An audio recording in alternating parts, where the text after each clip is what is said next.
Ok.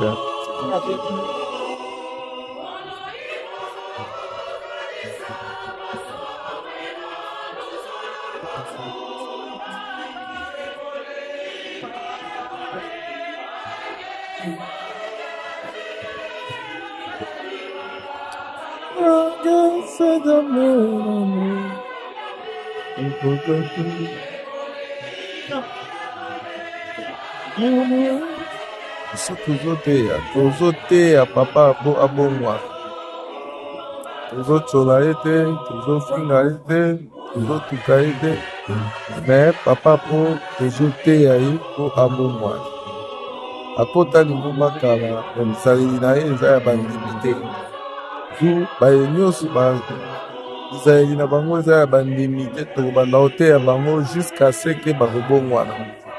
Parce que kozala kimbangiste eza kolata uniforme te. Kozala kimbangiste ezali kozala na relation na bana ya bapapa te to na bakoko ya bapapa te. Kozala kimbangiste ezali kozala na relation na bapapa te, mais kozala kimbangiste ezali kotambola ndenge oyo bapapa balakisaki biso bapapa bazelaki biso. Donc yango ezali baraison ezopuse biso toteya banganga nzambe, toteya bapapa po toteya bato ebele babalenda, teya papa na biso mpe batrasi, toteya bango po mingi tokokutana nango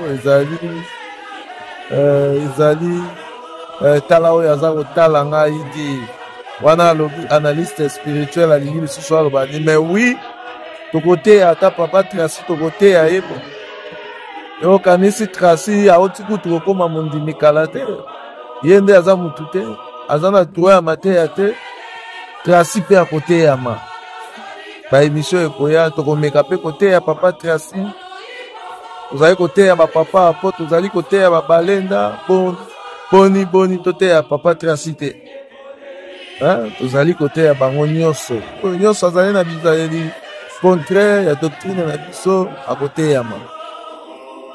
Donc azali kotala nga alobi tala journaliste oyo azali non professionnel me di est-ce que bayebisaki yo nga naza professionnel bayebisaki yo nga naza professionnel nga nazali analyste spirituel. Donc émission oyo nzambe na ba angelo balandaka est-ce que yo ozali angelo la seule émission oyo nzambe na ba angelo balandaka wana nzambe abengi ba angelo alobi boya analyste spirituel alinga banda émission tala po Salim azali koloba yo nani oteya papa Tracy apo Salim azali koloba yo nani oteya papa Tracy. Non, papa Tracy azali mutu te, papa Tracy azali mondemi te, papa Tracy azali libanga, papa Tracy asalaka mabe te. Fanda yo apo Salima azali koloba ozali professionnel te yo ozali journaliste bayebisi yo nga nazali journaliste professionnel nga nazali journaliste professionnel te nga nazali analyste spirituel. La seule personne oyo asalaka émission nzambe abengi ba angelu na ye boya tofanda tolanda émission émission oyo nzambe alandaka na ba angelu na ye. Est-ce que yo ozali angelu? Est-ce que yo ozali nzambe po tunanga soki nazali professionnel? Prochainement bozwa émission oteya papa Tracy bi apo Salima fanda oteya papa Tracy zela soki yoza kokoka koteya ye te biso tokoteya ye soki yoza kokoka kobongwana te biso tokobongola yo apo Salima mwana mongala qui le rend analyste spirituel. La seule personne à salaka émission nzambe na ba angelu balandaka yo zali angelu yo zali nzambe.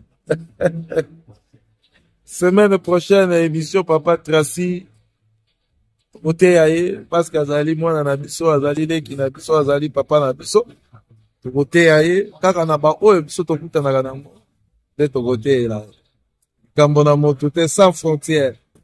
Émission des analyses spirituelles nzambe na ba angelu balandaka yo olandaka yango ozali angelu fanda ngedi